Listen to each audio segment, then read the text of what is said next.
রাত এখন কটা হবে? একটা কি দুটো?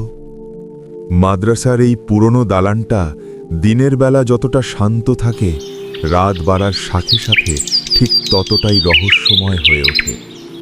আমার জানালার ঠিক নিচেই ওই বিশাল বড় পুকুরটা।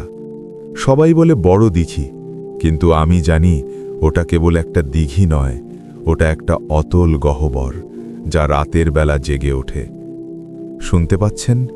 এই শব্দটা রোজ রাতে ঠিক এই সময়েই শুরু হয়, যেন কেউ খুব আয়েশ করে পুকুরের ঘাটে উজু করছে।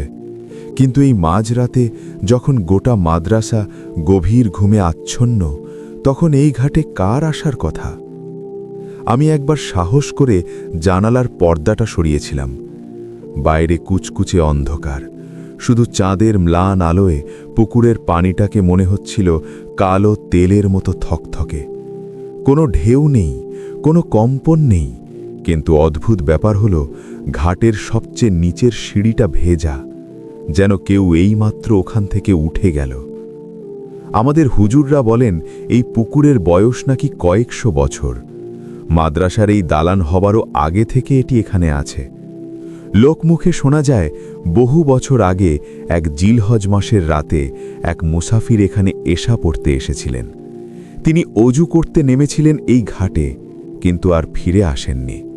পরদিন সকালে শুধু তার লাঠি আর টুপিটা ঘাটে পড়ে থাকতে দেখা গিয়েছিল।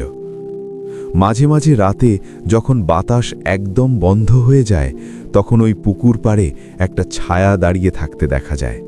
খুব লম্বা, প্রায় 7-8 ফুট।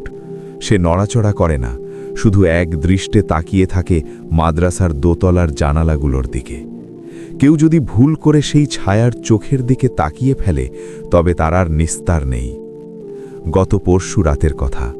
আমার ঘুম আসছিল না। হঠাৎ মনে হলো নিচ থেকে কেউ আমার নাম ধরে ডাকছে। খুব পরিচিত কণ্ঠস্বর, অনেকটা আমার ছোট ভাইয়ের মতো। আমি যখন জানালার কাছে গেলাম, দেখলাম পুকুরের ঠিক মাঝখানে কুয়াশার মতো একটা অবয়ব ভাসছে। সেখান থেকেই শব্দটা আসছে। কিন্তু ভয়ের কথা কি জানেন? ওই কুয়াশার ভেতর থেকে দুটো আগুনের গোলার মতো চোখ আমার দিকে তাকিয়েছিল। আমার সারা শরীর পাথরের মতো শক্ত হয়ে গিয়েছিল। এক ফোঁটা নড়ার শক্তিও ছিল না আমার। এখনও মাঝে মাঝে মনে হয় সেই ছায়াটা বুঝি আমার দরজার বাইরে দাঁড়িয়ে আছে, কিংবা জানালার ওপাশে ভেজা হাতে কাঁচ ঘষছে। পুকুর পাড়ের সেই পচা জলের গন্ধটা আমি এখন আমার এই বন্ধ ঘরেও পাচ্ছি। ওই শুনুন, আবার শব্দ হলো। কিছু একটা আজ ডাঙায় উঠে আসছে। সিঁড়ি দিয়ে ভেজা পায়ের ছপছপ শব্দটা ক্রমেই মাদ্রাসার বারান্দার দিকে এগিয়ে আসছে। আমি জানি আজও আমার কাছেই আসবে। আপনারা যদি কখনো এই মাদ্রাসার পাশে আসেন, ভুলেও রাতের বেলা ওই পুকুর ঘাটের দিকে তাকাবেন না, কারণ আপনি যা দেখবেন তা দেখার জন্যে আপনার মন তৈরি নয়।